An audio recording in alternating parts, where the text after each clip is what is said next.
बताएं constant current और constant voltage. Arc welding में विद्युत धारा हीट इनपुट से संबंधित होती है और वोल्टेज सीधे तौर पर आर्क गैप या आर्क लेंथ से संबंधित होती है। साथ ही इससे भेदन भी प्रभावित होता है।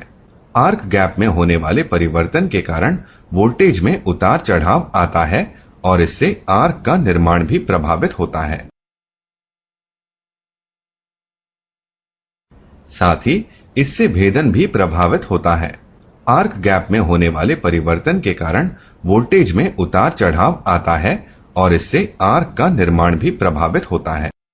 वेल्डिंग मशीन के निम्नलिखित प्रकार हैं: कांस्टेंट करंट मशीन और constant voltage machine.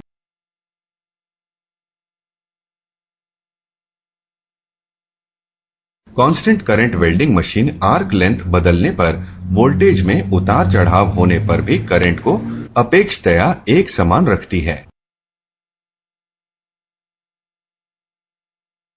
Constant current welding machine में वेल्डर द्वारा वेल्ड की दशा में कांस्टेंट करंट वेल्डिंग मशीन में वेल्डर द्वारा वेल्ड की दिशा में बीड के आकार को एक समान रखने के लिए आर्क लेंथ तथा ट्रैवल स्पीड को एक जैसा रखने हेतु इलेक्ट्रोड फीडिंग की जाती है।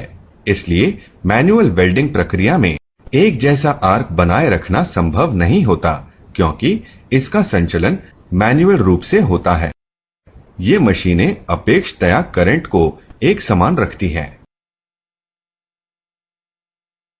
Constant voltage machines.